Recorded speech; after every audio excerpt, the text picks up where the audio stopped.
रामकृष्ण हरी जय राम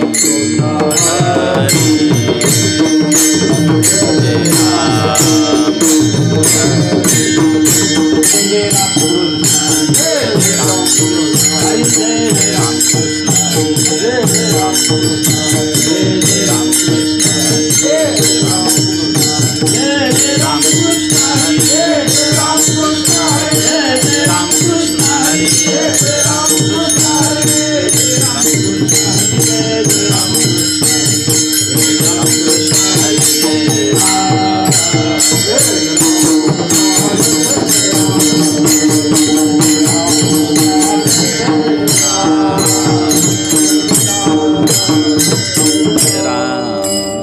क्षणोक्षणी हाची करावा विचार क्षणोक्षणी हाची करावा विचार करावया पार करावया पार करावया पार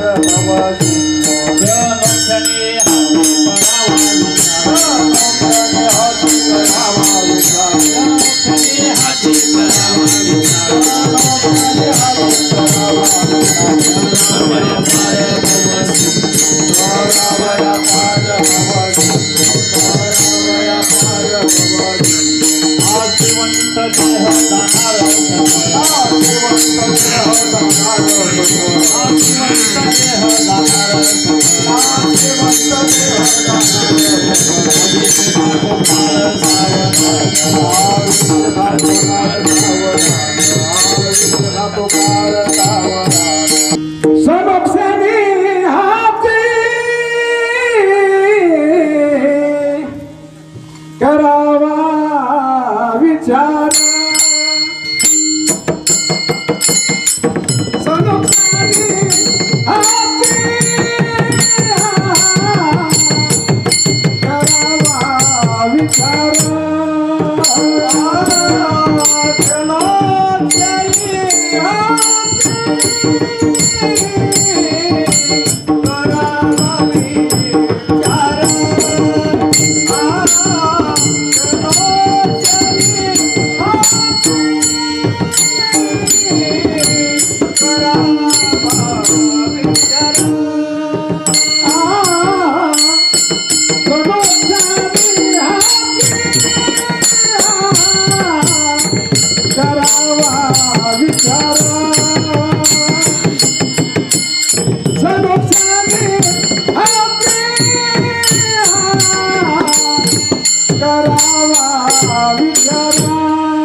नाशिवंत देह जाणार सकळ.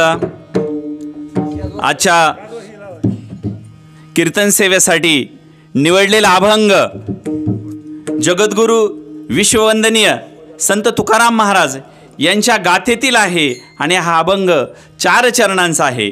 क्षणोक्षणी करावा हाची विचार, तरावाया पार भव सिंधू. नाशिवंत देह जाणार सकळ, आयुष्य खातो काळ सावधान. संत समागमी धरावी आवडी, करावी तातडी परमार्थाची.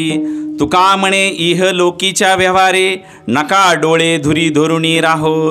पांडुरंगा करू प्रथम नमन. पांडुरंगा करू प्रथम नमन. पांडुरंगा करू प्रथम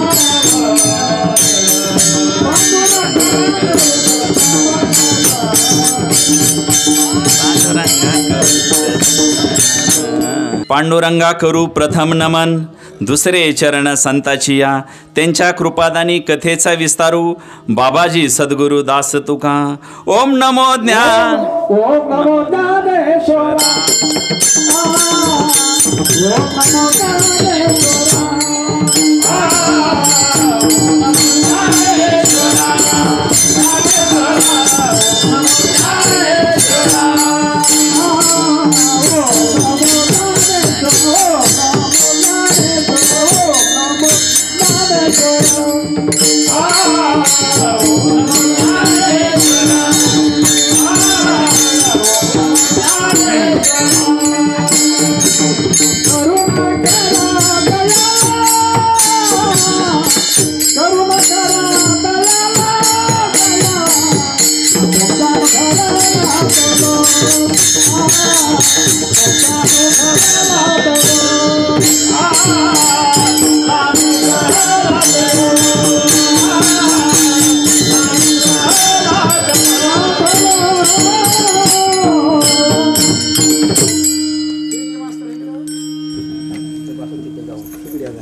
आज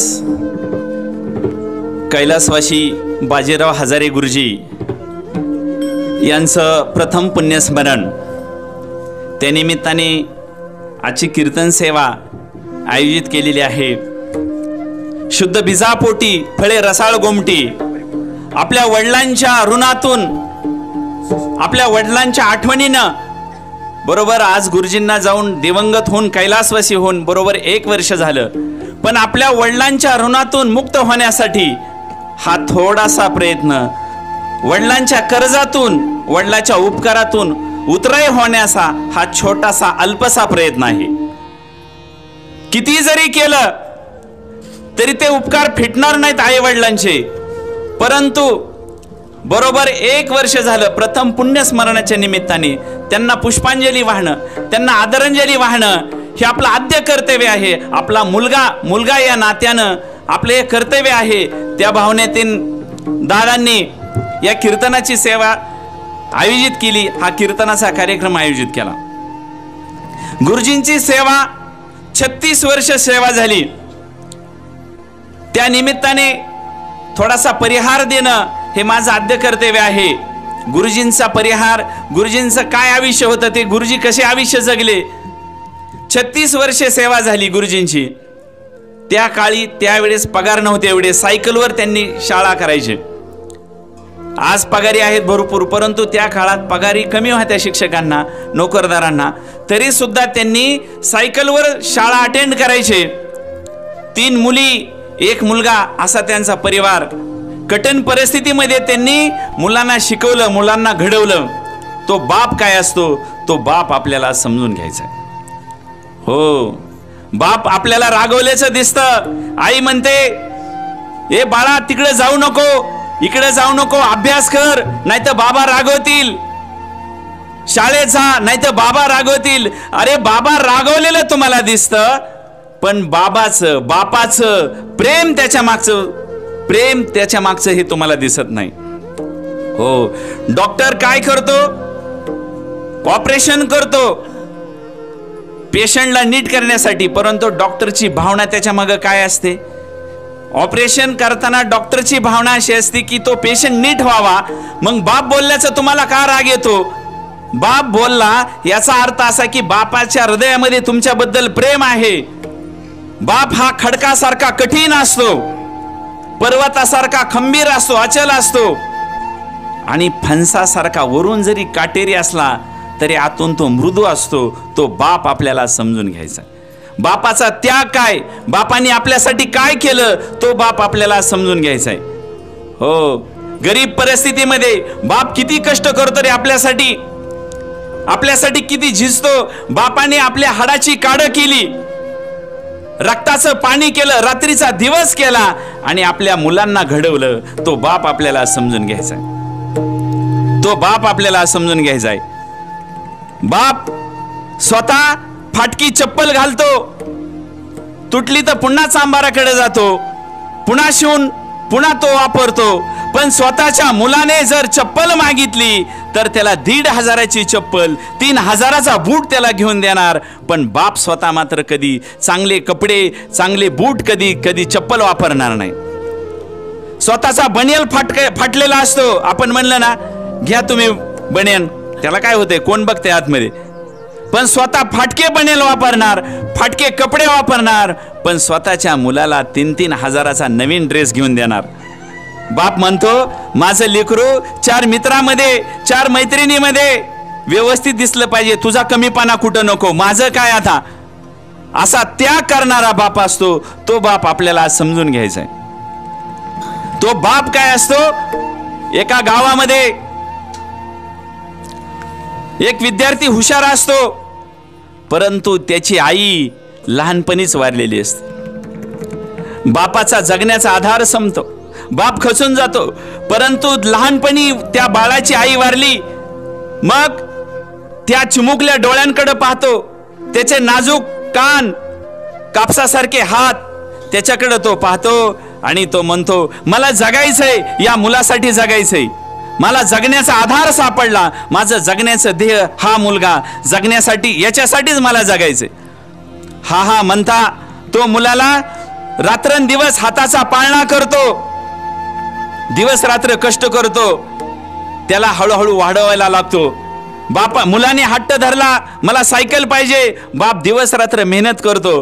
बाप मोलाने जातो, मजुरीने जातो, त्याला सायकल घेऊन देतो. शाळेत त्याला पाठवतो, त्याला वही घेऊन देतो, त्याला पुस्तक घेऊन देतो. स्वतः स्वयंपाक करून तोच त्याचा आई असतो, तोच त्याचा बाप असतो. दोन्ही भूमिका त्याला पार पाडायच्या असतात.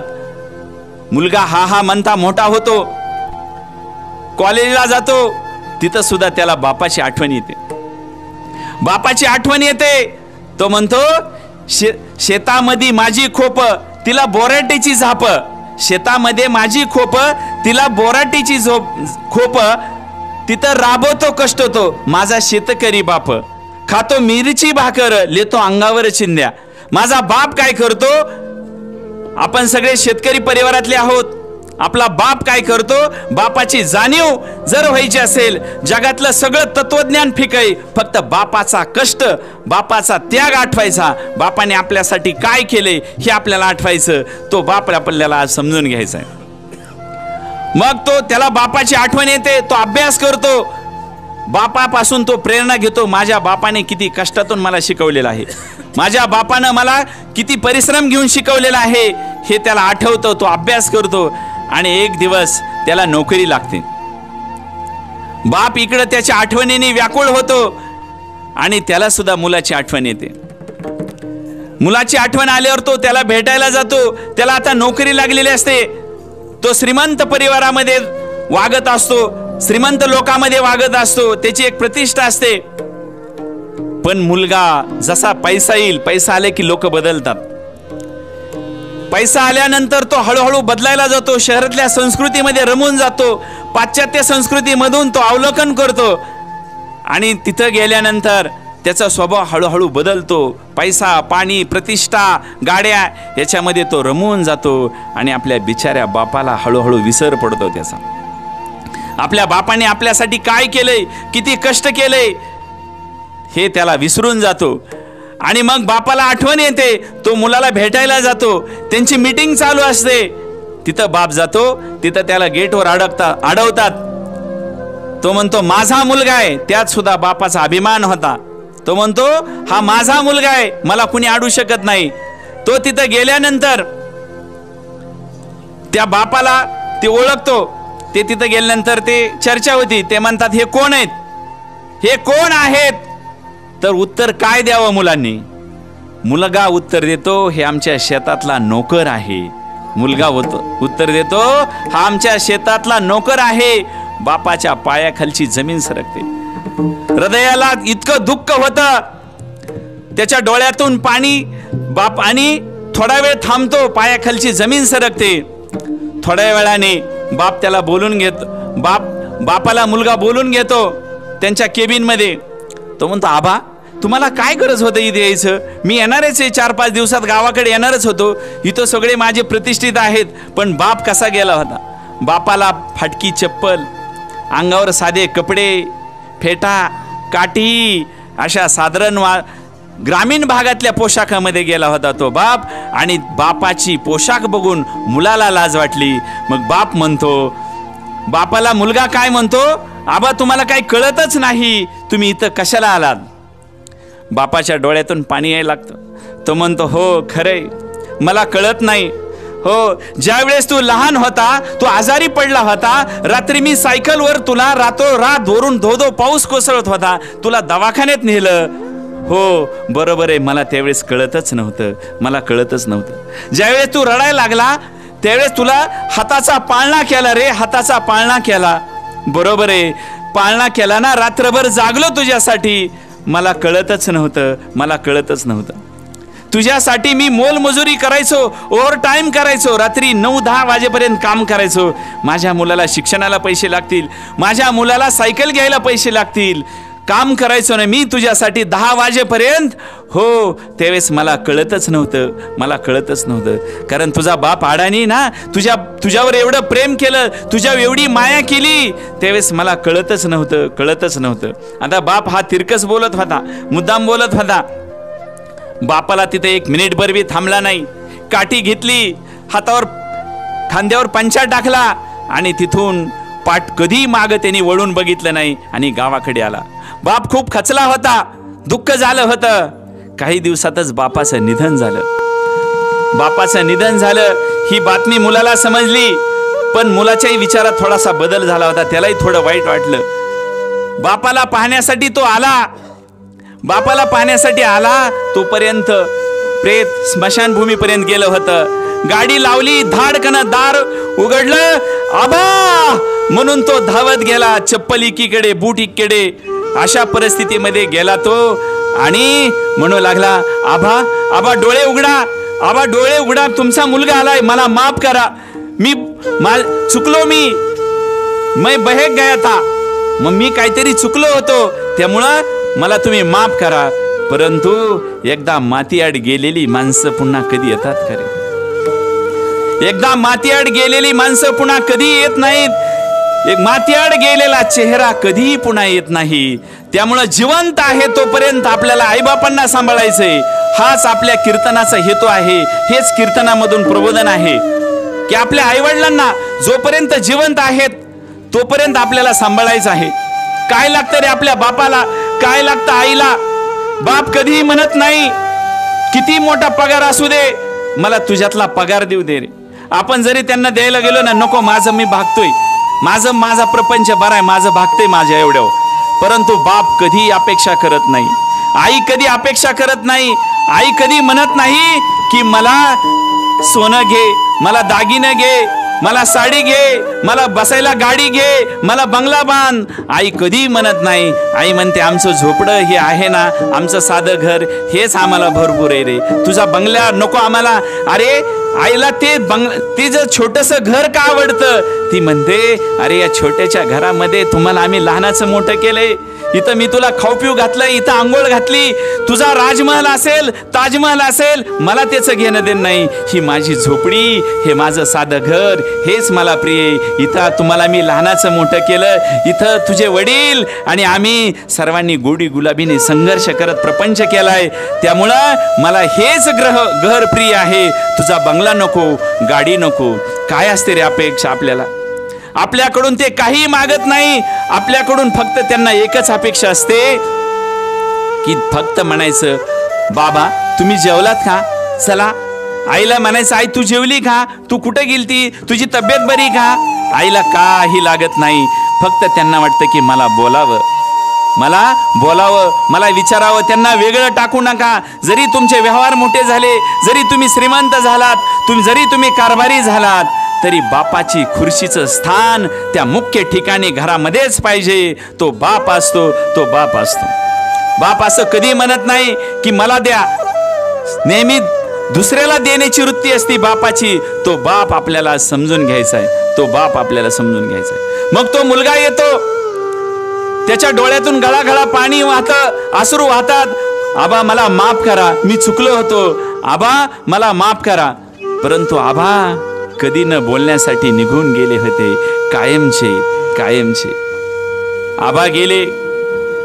तिथं ज्या मातीमध्ये ते राहिले होते, ज्या शेतामध्ये ते राबले होते, ज्या मातीमध्ये आबा जर कधी गावाला जरी गेले तरी लगेच माघारी परतत होते. नाही, माझी गायांची सोय नाही, धाराची सोय नाही, मला माघारी यायचंय, माझ्या शेतामध्ये पाणी द्यायचंय उसाला. तो कधीही कुठं रमला नाही, कधी त्याने ऐषाराम केला नाही, पुण्याला नाही, मुंबईला नाही, त्याने शेत कधी सोडलं नाही. मग मुलगा म्हणतो, ज्या मातीत माझा बाप आयुष्यभर राबला, ज्या मातीत माझा बाप खपला, ज्या मातीचं आणि त्याचं नाळ वेगळीच आहे. माझी माती सोडून, माझी शेती सोडून तो कधीच राहिला नाही. त्याच मातीमध्ये त्या मुलाने आपल्या बापाचा अंत्यविधी केला.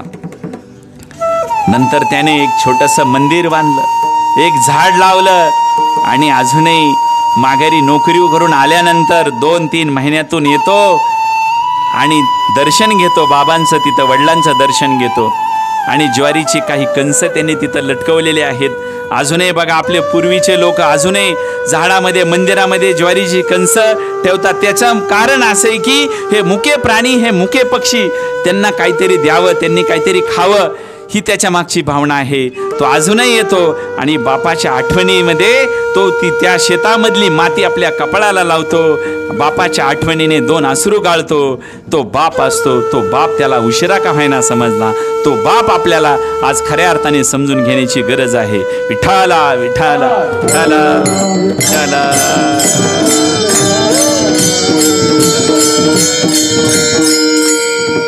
बाप काय असतो? हो, आई आपल्या जन्मापासून 9 दिवस आपल्या मुलाला पोटामध्ये वाढवते, आपल्या बाळाला पोटामध्ये वाढवते. एका प्रसूतीच्या वेळेस असं म्हणतात, जर ऍक्सिडेंट झाला, त्यात जर काय 50 हाडे मोडली, तर ते हाडे मोडल्यानंतर प्रसूतीमध्ये, डिलिव्हरीमध्ये 50 हाडे मोडल्यावर जेवढ्या वेदना होतात तेवढ्या वेदना बाळणपणाच्या वेळेस होतात. बघा, आपल्याला एक हाड मोडलं तर आपल्याला किती दुखते, किती वेदना होत्यात. मग त्या आईने प्रसूतीच्या वेळेस किती वेदना सहन केल्या असतील.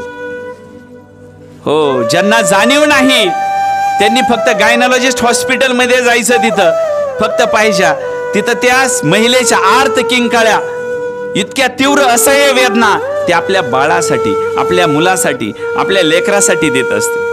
तुकाराम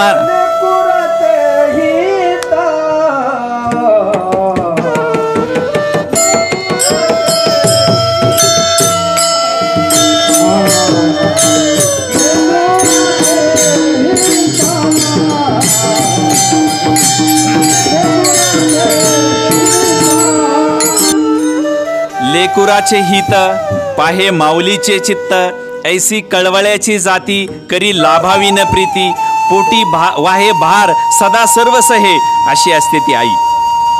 लेकुराचे हित, आयुष्यभर लेकुराचं हित, लेकराचं, मुलाचं हित पाहते, मुलीचं हित पाहते. लेकुराचे हित पाहे माऊलीचे चित्त. जगद्गुरु संत तुकाराम महाराज आईला माऊली मानतात. ते माऊलीचं चित्त असतं. कसं? लेकुराचं हित पाहते ती. लेकुराचे हित पाहे माऊलीचे चित्त, ऐसी कळवळ्याची जाती.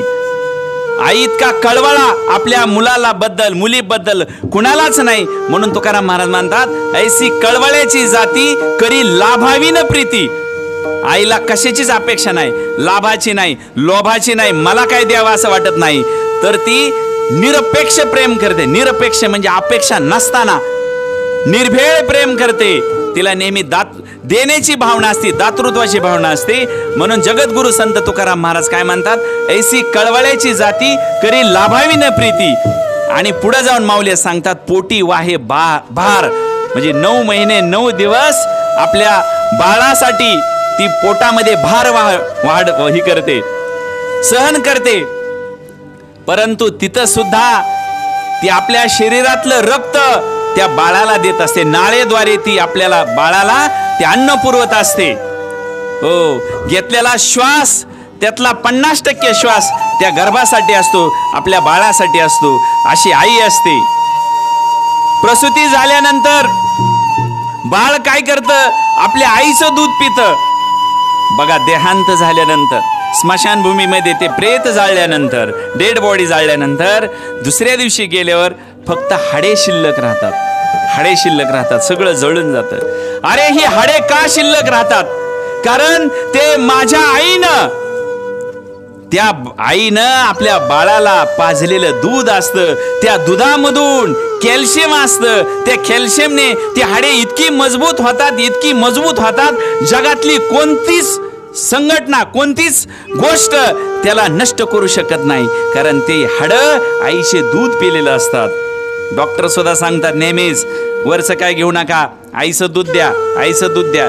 ते आईचं दूध पिल्यावर हाडं इतकी मजबूत होतात की अग्नी सुद्धा त्याला भस्म करू शकत नाही. इतकी ताकद आहे आईच्या हाडामध्ये, इतकी ताकद आहे. ही आहे आईची महिमा. आज आपल्याला बाप बोलायचा आहे, बापाला समजून घ्यायचंय की बापाचा त्याग आठवायचा आहे.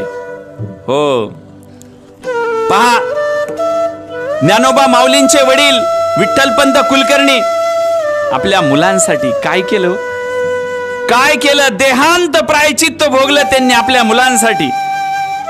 ते अगोदर संसारी होते, संसारातून संन्यास घेतला. पुन्हा गुरुच्या उपदेशामुळं गुरुनी सांगितलं, जा, तुझी पत्नी रुक्मिणी आळंदीला वाट पाहते, असा अर्धवाट संसार सोडून तू जर हे संसार केलं तर तो मोक्ष मिळणार नाही, ते बरोबर नाही.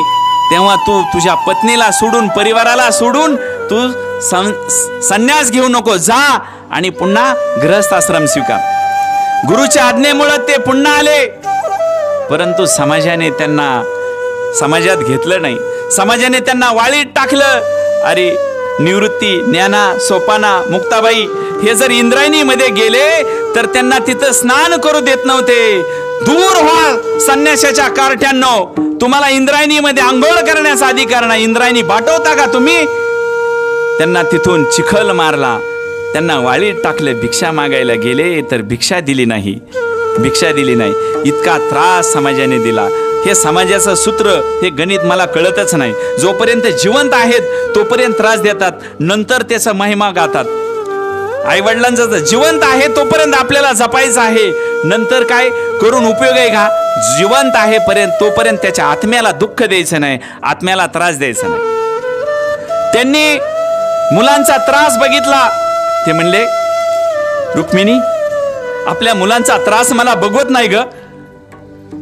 मी काय करतो, पैठणला जातो, धर्मसभेत हा विषय मांडतो, तिथं आपल्याला न्याय मिळाला तर मिळेल. ह्या मुलांचा, त्यांचा काय गुन्हा आहे, काय अपराध आहे? अपराध मी केलाय, मी संन्यास घेतला होता, मी पुन्हा गृहस्थाश्रम स्वीकारला, त्याची शिक्षा माझ्या मुलांना का? ही कळवळा फक्त बापालाच येतो.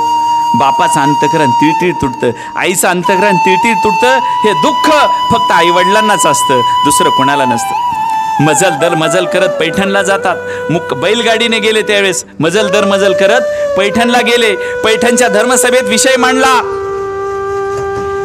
तिथं विषय झाला की माझ्या मुलांना काय शिक्षा देऊ नका, काय शिक्षा द्यायची ती मला शिक्षा द्या. माझ्या मुलांनी काय गुन्हा केलाय? मी पुन्हा संन्यास सोडून गृहस्थाश्रमामध्ये आलो, शिक्षा मला द्या. त्यांनी शिक्षा ठोठावली. त्यांना माहित नव्हतं काय शिक्षा देणारे ते. त्यांनी शिक्षा ठोठावली. सांगितलं तुम्हाला शिक्षा एकच आहे, देहांत प्रायचित, देहांत प्रायचित, मृत्यूदंड.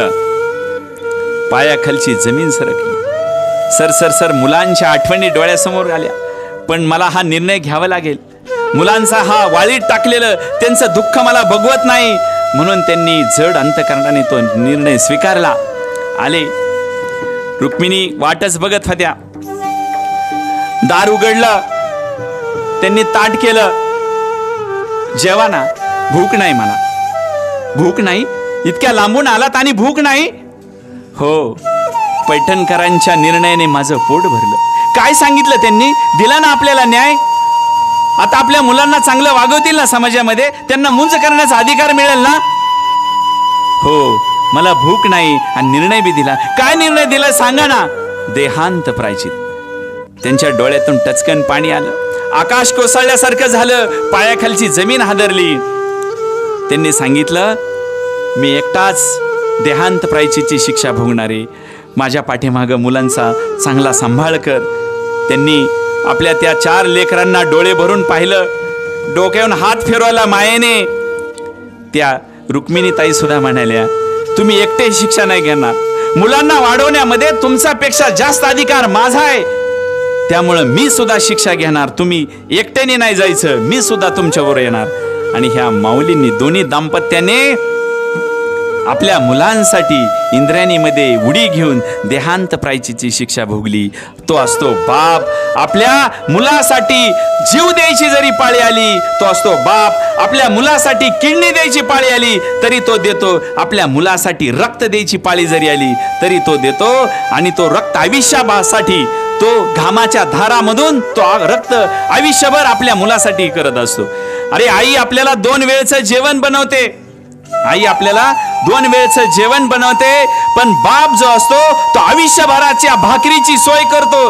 तो म्हणतो मी कष्ट करेल पण माझा मुलगा नोकरीला लागला पाहिजे. मी कष्ट करेल पण माझ्या मुलाला कुठेतरी 1-2 एकर जमीन मिळाली पाहिजे. त्याच्या आयुष्याची भाकरी आहे. त्याला नोकरी लागली तर तो आयुष्यभर पगार घेणार आहे. पण आई काय करते? 2 वेळच्या जेवणाची तयारी करते. पण बाप असतो तो बाप संपूर्ण आयुष्यभराच्या जेवणाची तयारी करतो. तो असतो बाप. तो असतो बाप. हो, विठाला विठाला विठाला.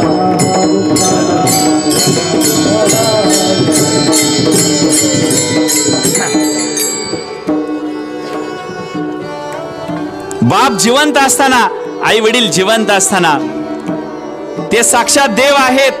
देवापेक्षाही मोठं स्थान आई वडिलांना आहे. तुम्ही कधी बापाला मिठी मारून बघितले का? नाही ना, नाही ना. मिठी मारून बघा. तुमचं अस्थिर अचल हृदय स्थिर होऊन जाईल. तो म्हणतात ना स्पर्श. एकदा तरी बापाला स्पर्श करा. बापाच्या मांडीवर झोपा. आईच्या मांडीवर झोपा. बापाच्या चरणांचा स्पर्श करा. सगळे धाम जे 4 धाम आहेत, केदारनाथ बद्रीनाथ वगैरे, ते सर्व धाम आई वडिलांच्या चरणामध्ये आहेत. आई वडिलांच्या चरणामध्ये आहेत. तुम्हाला कुठं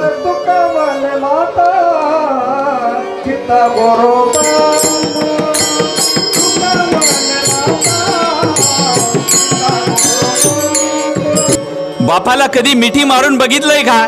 नाही ना. बापाला मिठी मारून बघा. तुमचं हृदय स्थिर होऊन जाईल. बापाची चप्पल आली म्हणून आपण कधी बाप होत नसतो. त्याच्यासाठी नेहमी दुय्यम स्थान घ्यावं लागतं. दुय्यम स्थान कधी घेऊन बघितलंय का? घेऊन बघा. आपण मुलगा असल्याची जाणीव होईल. बापाला नेहमी बापाला कधी स्पर्श करून बघितलंय का? नाही ना. पाहून करून पहा. म्हणजे बापाचं आपल्यावर असणारं प्रेम आपल्या लक्षात येईल. तो बाप आपल्याला समजून घ्यायचा आहे. हो, भगवान श्रीकृष्णाला सुद्धा किती वेदना होत्या, किती दुःख होतं. बघा, स्वतःचा जन्म तुरुंगात झालाय भगवान श्रीकृष्णाचा. वासुदेव तो बाप मी आज सांगणार आहे. पहा, वासुदेव पहा, कंसाने असं सांगितलंय. आकाशवाणीने काय सांगितलं होतं की देवकीचा 8वा पुत्र कंसाचा वध करणार आहे.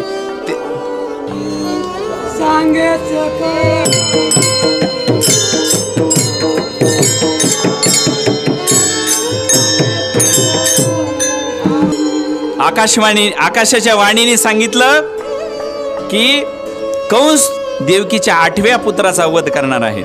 मग कंसाने देवकी आणि वासुदेव यांना तुरुंगामध्ये टाकलं, कैद केलं. आणि श्रीकृष्णाचा जन्म.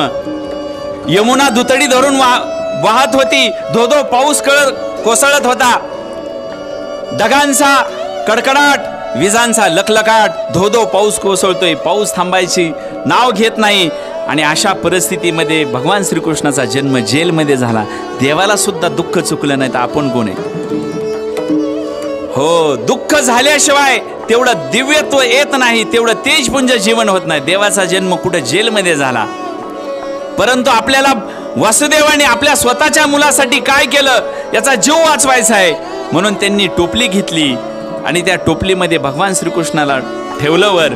आणि ते मध्यरात्री एवढ्या धोधो कोसळणाऱ्या पावसामध्ये निघालेत. ते यमुना पार करून निघालेत.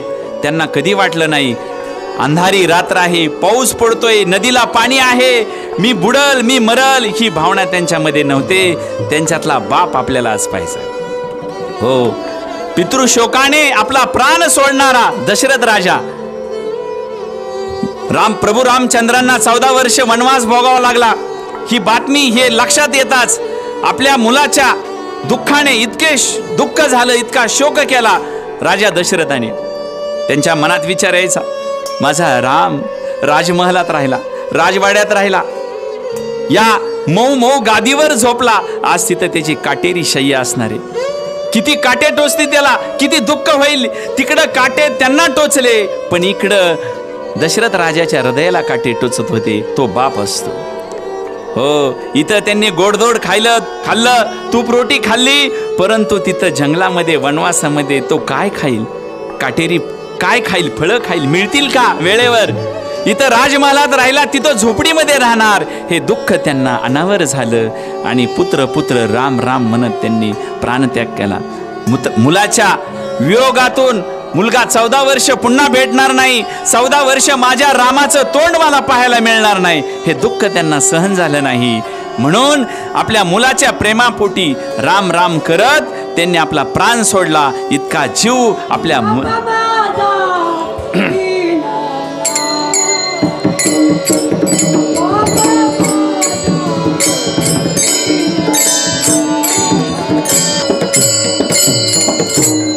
बाप माझा दीनानाथ, दिनांचा नाथ आहे, गरिबांचा कैवारी आहे.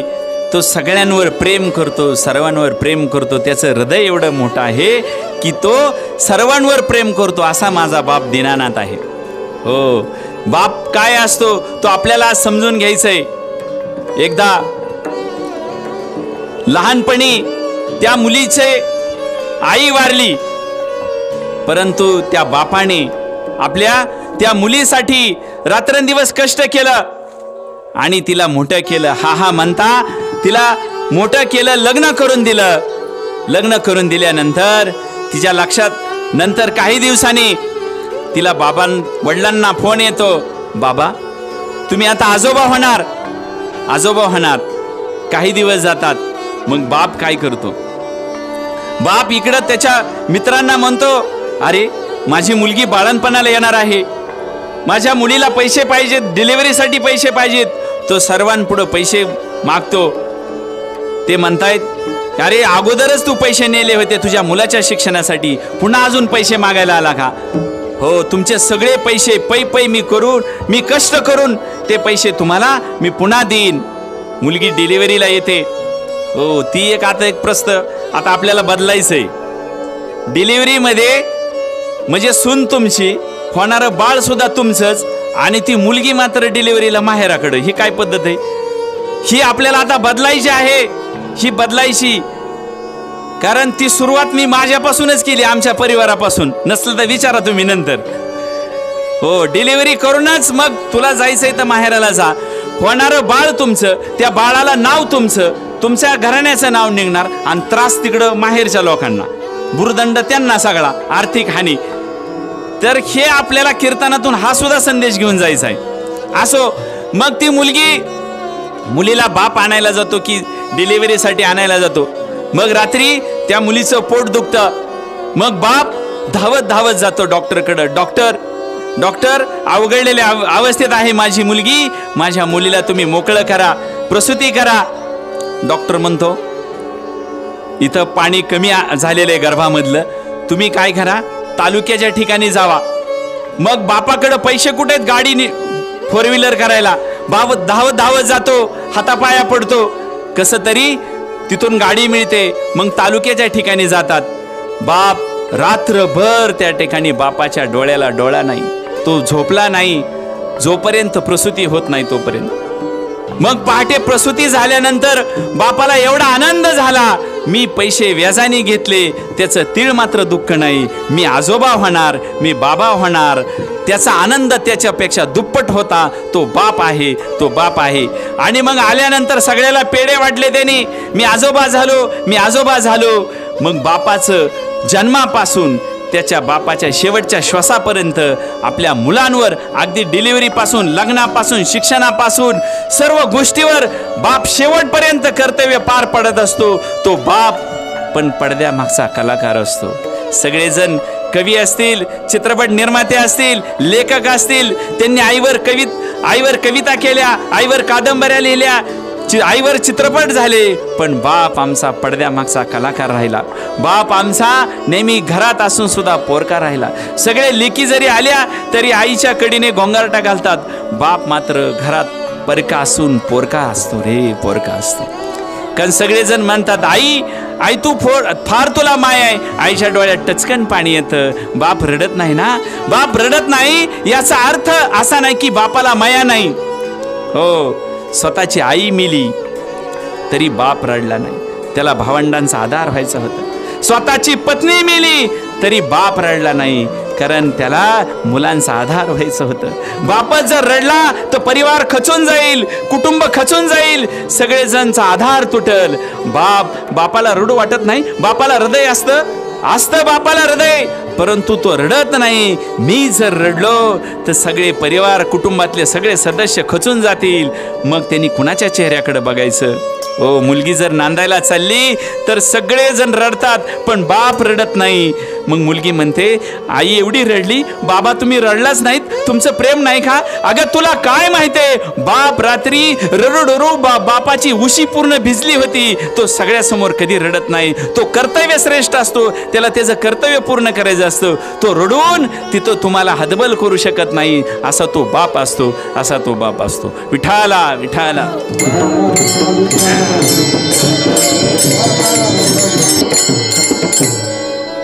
जगद्गुरु संत तुकाराम महाराज सांगतात, क्षणोक्षणी हाची विचार करावा. हे माणसा, तू क्षणाक्षणाला हाच विचार कर.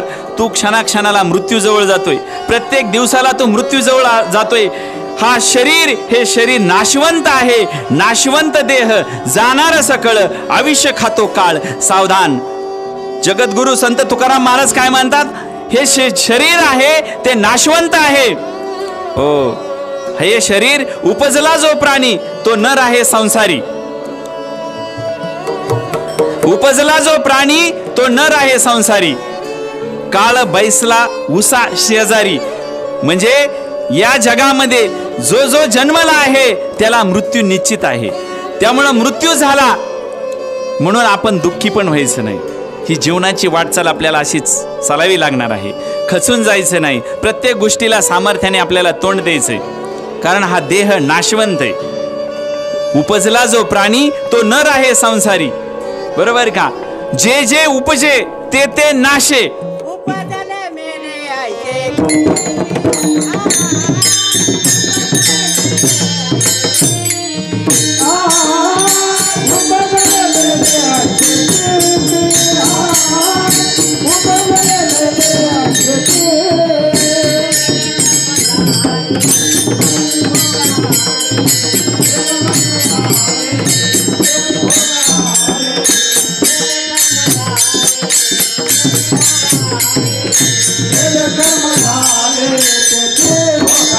कर्म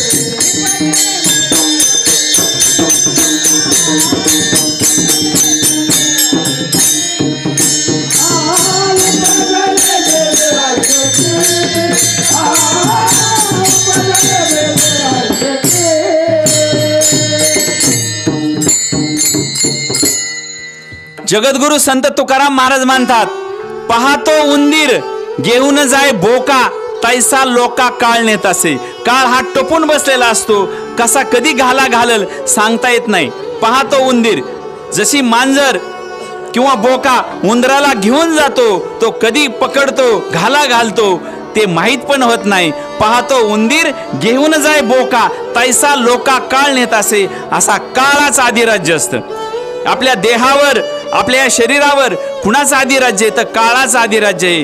काळ हा घडी घडी काळ वाटायाची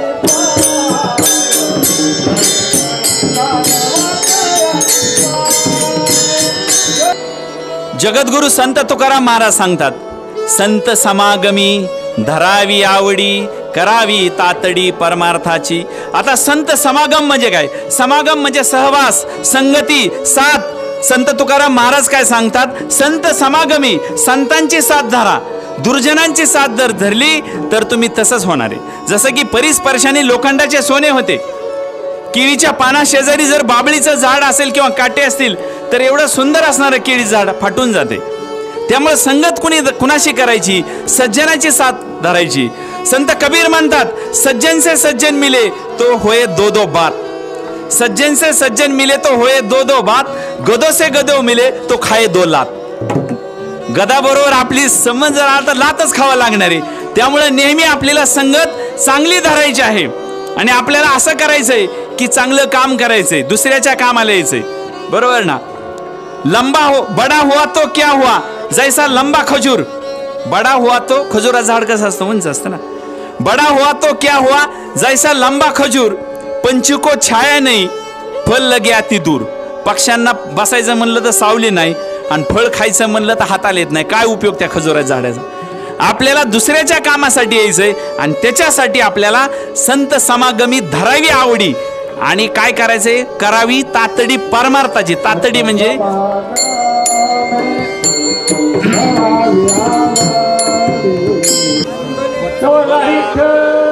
श्री ज्ञानेश्वर तुकाराम भगवान की जय, गोपाल कृष्ण भगवान की जय, अवधूत चिंतन सुरदेव सावता महाराज की जय.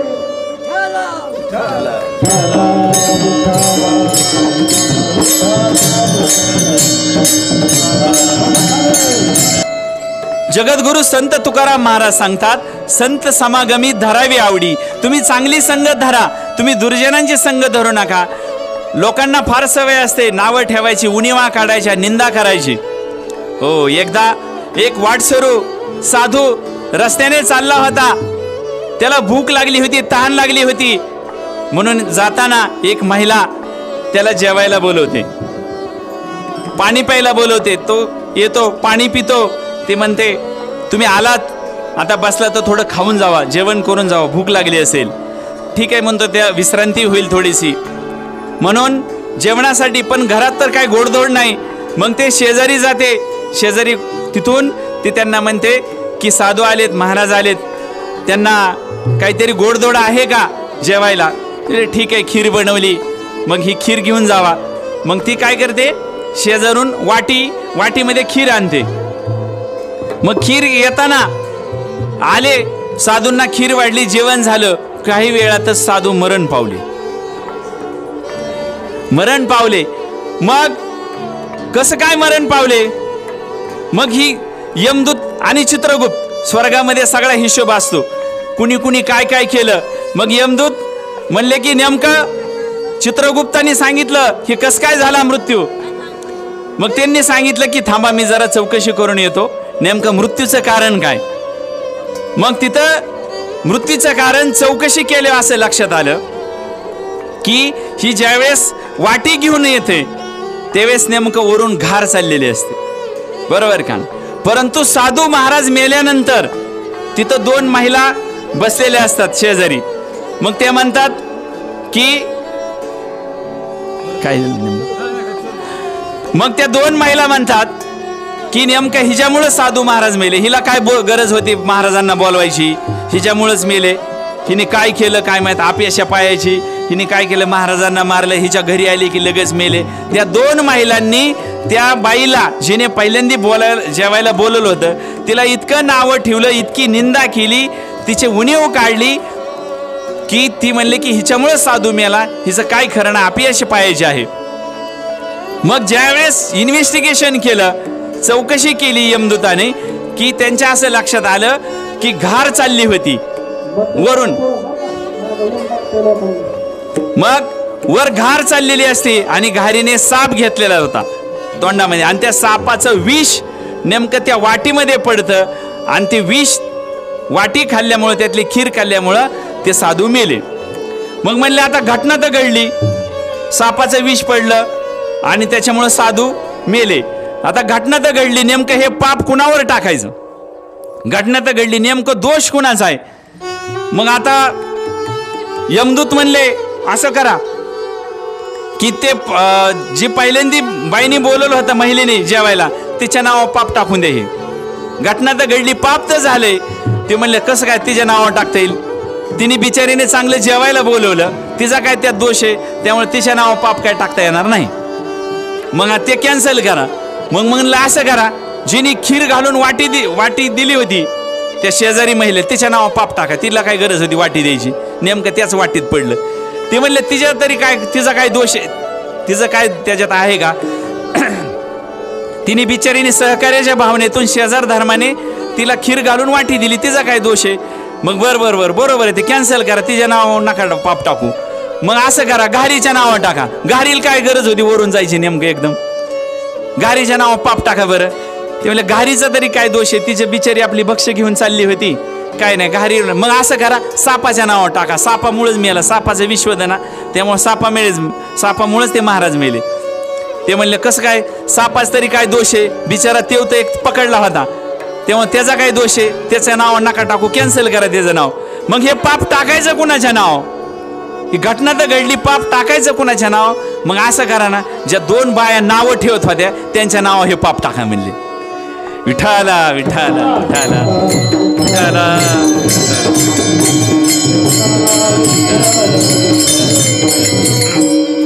जगद्गुरु संत तुकाराम महाराज सांगतात की तुका म्हणे इह लोकीच्या व्यवहारे. आता इह लोक म्हणजे काय? मृत्यू लोक. आपण सगळे इह लोकात आहेत, हे सगळे आपण इह लोकात आहोत. तुका म्हणे इह लोकीच्या व्यवहारे. मग आता इह लोकीचा व्यवहार कसा असतो हे आपल्याला समजून घ्यायचंय. म्हणून आपल्याला माझी या सत्यवादाचे तप वाचा ते केले येथे. आपल्याला सत्य वागायचं आहे, सत्य वागायचंय. ज्ञानोबा माऊली म्हणतात, स्वकर्म कुसुमांची वीरा पूजा केली होय अपारा तोषा लागी. आपल्याला असं कर्म करायचंय, स्वकर्म कुसुमांची वीरा. आपल्याला कर्म असं करायचंय की कर्मरूपी पुष्प आपल्याला भगवंताला अर्पण करायचंय. आपण पुष्प अर्पण करतो, हार घालतो, अगरबत्ती लावतो, हे तर आहेच, परंतु आपल्याला कर्म पुष्प कर्म रूपाने आपल्याला ईश्वराला पूजा अर्पण करायची. मग ते अर्पण करताना भाव वाणी विचार कृती याच्यातून आपल्याला चांगला भगवंताला पुष्प अर्पण करायचे. आता भाव आपल्याला इतरांबद्दल आपला भाव नेहमी चांगला पाहिजे, सद्भावना पाहिजे. मी करमाळ्याला बोर घेतलाय माझ्या घरामध्ये. बोर घेतानाच मी असं म्हणलं होतं, मला पाणी लागू दे, मला जर पाणी लागलं तर सगळ्यांना शेजारीला मी शेजारच्या बांधकामाला पाणी देईल.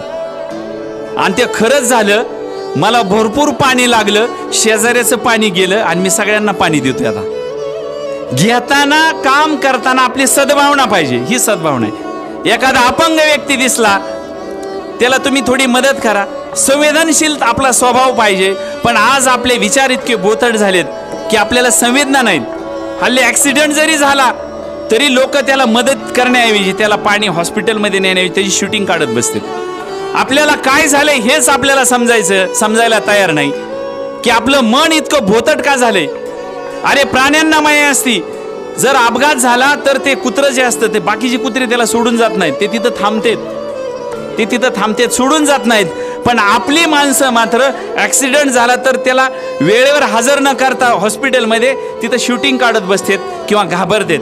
मग आपल्याला माऊली असं सांगतात की स्वकर्म कुसुमांची वीरा पूजा केली होय अपारा तोषा लागी. आपल्याला कर्म असं करायचंय, हे कर्म पुष्प भगवंताला अर्पण करताना ते 4 प्रकारे करायचे. भाव म्हणजे आपला सद्भावना पाहिजे, वाणी आपल्या मुखातून नेहमी चांगलं बोललं पाहिजे. जगद्गुरु संत तुकाराम महाराज म्हणतात, पापाची वासना नको दाऊ डोळा त्याहून आंधळा बराच मी. अपवित्र वाणी नको माझ्या मुखी त्याहून मुका बरा मी. ठीक आहे नाही, अपवित्र वाणी माझ्या मुखातून नको त्यापेक्षा मुखाच बरा ना मी. बरोबर का? निंदेचे श्रवण नको माझ्या कानी बधीर करून ठेवी देवा मज. म्हणजे देवा मला बधीर करून ठेव, पण मला अपवित्र वाणी अपवित्र शब्द माझ्या मुखात नको, कानावर नको.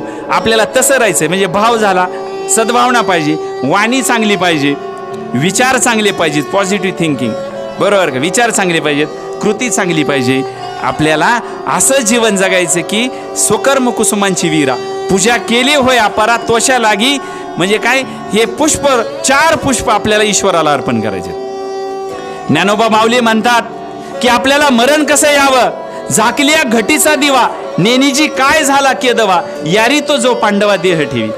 आपले गुरुजी कैलासवासी बाजीराव हजारे गुरुजी यांनी देह कसा ठेवलाय की तो देह ठेवताना माऊलींच्या ओवीप्रमाणे झाकल्या घटीचा दिवा. जसा दिव्याखाली एक दिवा जळतोय, ज्योत असते ऐका ना, त्याच्यावर जर वाटी झाकली तर ती झाकलेल्या वाटीमुळं तो दिवा शांत विजतो. शांत तो विजताना त्रास होत नाही. तसं आपल्या गुरुजींचं मरण येताना तो दिवा म्हणजे त्यांचा आत्मा या पंचतत्वात शांतपणे विलीन झालाय. पंचतत्वामध्ये विलीन होताना कसा तो विलीन झालाय, माऊलींच्या ओवीप्रमाणे झाकल्या घटीचा दिवा नेनीजे काय झाला केदवा यारी तो जो पांडवा देह ठेवी. देह ठेवताना कसली तगमग नाही, भगभग नाही, त्रास नाही. तो इतक्या शांतपणाने गुरुजींनी देह ठेवलाय. आणि असा देह ठेवायला सुद्धा भाग्य लागतं. तो देह तृप्त होऊन ठेवलाय. जसं की मरण तर येणारच आहे, पिकलेलं पान कधीतरी गळून पडणार आहे. मग पिकलेलं पान झाडाला सोडताना कसला त्रास होत नाही. ते झाडाला अलगद सोडतं आणि झाड सुद्धा त्या पानाला अलगद सोडतं. तसा गुरुजींचा आत्मा या पंचतत्वामध्ये विलीन होताना त्या ओवीप्रमाणे विलीन झालेला आहे. आणि त्या पद्धतीने माऊली असं म्हणतात की झाकल्या घटीचा दिवा नेनीजे काय झाला केदवा यारी तो देह ठेवी. त्या पद्धतीने गुरुजींचा देह ठेव.